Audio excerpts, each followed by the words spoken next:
without having to draw every single pen, which would have also made it, every single, stone with a pen, which would have made it feel very heavy-handed. A lot of this watercolor was probably done with my saliva, in that I would not necessarily have water with me all the time, and sometimes I would resort to licking the brush. Probably not the most healthy thing to do.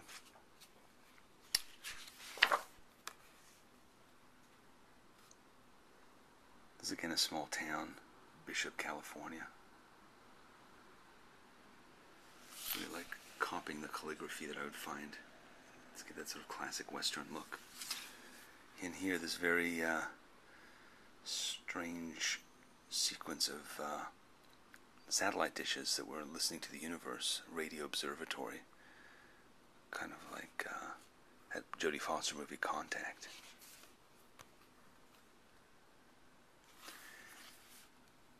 Here's the main town at the foot of Mount Whitney.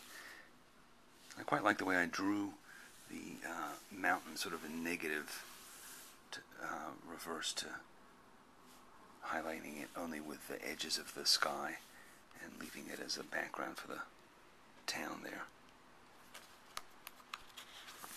Sort of fairly fancy, almost like grade school, high school kind of typography there.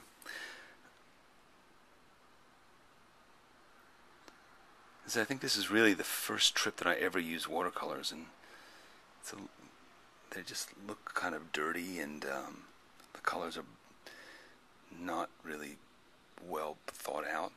I think a lot of this I learned a lot better from taking classes in color theory as to how to mix colors, and a lot of these are just literally the color as it sat in the paint box.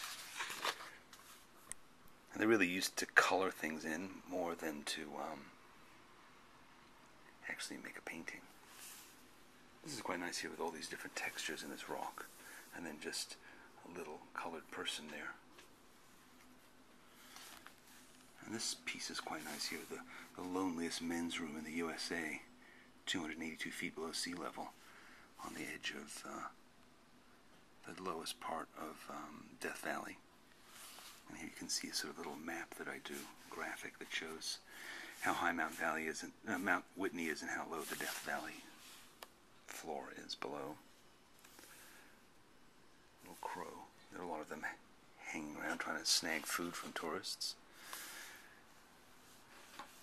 Here I drew some of the kind of flora that I found there, but I also glued in this one piece here that's dried, and I put tape on it. So here it is. It's 11 years old now and still reasonably well preserved with that tape. This is a guy who kept yammering and talking to us in the swimming pool, talking endlessly, and I kind of transcribed as much as I could remember of his endless monologue. Couldn't let us get a word in edgewise. These are more towns.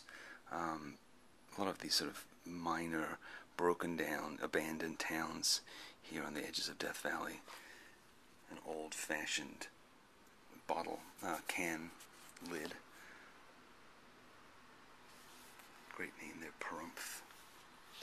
Sounds like somebody sort of annoyed and distracted. Back in Las Vegas on the way out, seeing some really horrible lounge acts, horrible art. This is my friend Dan as drawn by a 1-minute sketch artist. And drew with some kind of pastels. It's nice to collect art by other artists as you go along. It's a quite nice drawing of just all the details of this motel sign, one of the more interesting things in Las Vegas. Wedding chapel. And then more time spent in Las Vegas drawing, trying to combine these different elements that were drawn by, that were, made out of plastic and sort of industrial materials, trying to give them some organic feeling so they're more interesting to draw. Here's a very old woman smoking far too much. And there's a blimp heading over her head. A lot of fat people there in Las Vegas. Fishes in the aquarium. seems like my watercolor technique was getting a little bit better, a little bit brighter here.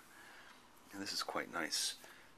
Drawing of the masts of a pirate ship in Vegas, colored in with those brush pens. I like the brush pens because they were very portable. You could carry lots of different colors with you. Ultimately, I've grown tired of them because I think that they're very, they restrain you to those particular colors that you have with you, but that can also be an interesting creative challenge to overcome. I was really straining. At this point, I was by myself. My friend had left, and I was waiting for my plane. And I was straining to find interesting things to draw and to catalog.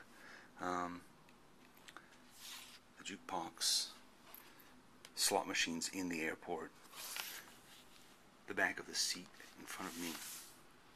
Here's a nice map of how far we drove, 1,100 miles, and all the different places that we visited.